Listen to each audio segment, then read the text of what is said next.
یک مفتش سابق وزارت کارهای داخلی تاجیکستان که به قول خودش در خارج کشور قرار دارد، جزئیات عملیات تابستان سال گذشته علیه نزدیکان گلمراد حلیموف، پلکونیک فراری تاجیک را آشکار کرد.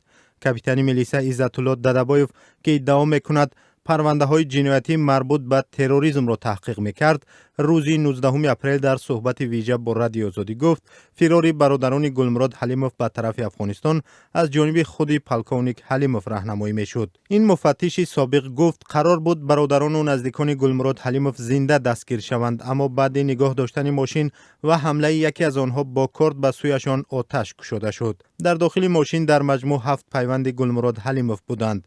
4 نفر آنها در این حادثه در دهه عبرتی ناحیه واسه نزدیکی مرز با افغانستان کشته شده، 3 نفر دیگرشان بازداشت گردیده بعداً به زندان محکوم شدند.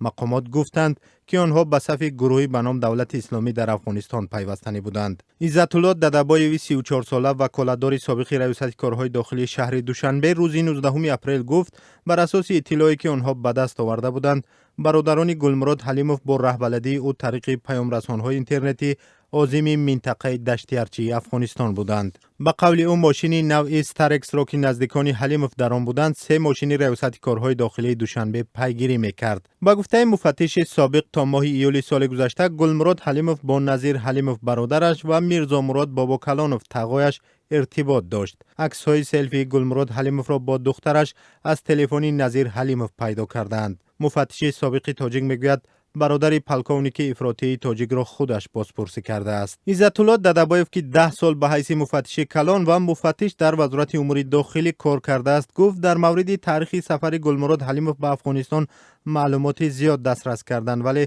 تصدیقی 100% نداشتند.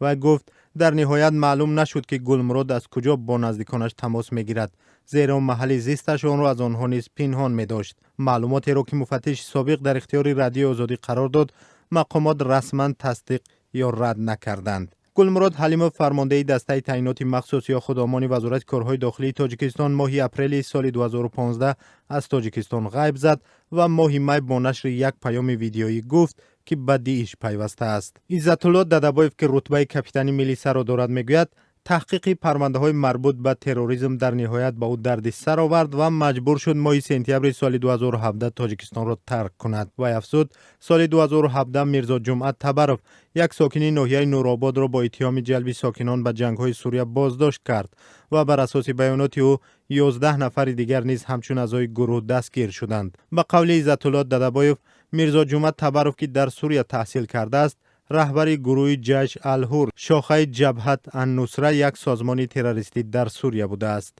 مقامات تاجیکستان آخر سال گذشته از بازداشت میرزا جمعت تبروف رسما خبر داده بود. این مفتش سابق میگوید در میان بازداشت شده های اعضای این گروه یک استاد دانشکده اسلامی نیز بود که عضویتش را اعتراف کرده است، اما این نفری بازداشت شده را بدون آگاهی او آزاد کردند. عزت الله ددبایف میگوید از آزاد کردن این بازداشت شده اعتراض کرد و به نام پرزیدنت تاجیکستان شکایت کرد. پس از شکایت به نام پرزیدنت، او را به شکنجه این بازداشت شده و مساعدت به فرار یک بازداشت شده دیگر از بینای شعبه کارهای داخلی در دوشنبه متهم کردند. وزارت کارهای داخلی تاجیکستان ادعای فشار بالای ددبایف را رد میکند. مرکز مطبوعاتی وزارت کارهای داخلی تاجیکستان در یک پاسخ کتبی بر رادیو آزادی نوشت ددبایف عزت الله بنابر ویران کردن انتظام خدمتی از کار آزاد کرده شده بود، ولی نسبت به او هیچ پرونده وجود ندارد و مورد پیگرد نیز نیست. همساله در تاجیکستان 10 نفر با اتهام دست داشتن در تروریسم و افراطگرایی بازداشت می شوند. مقامات زمان مبارزه را جدی‌تر گرفتند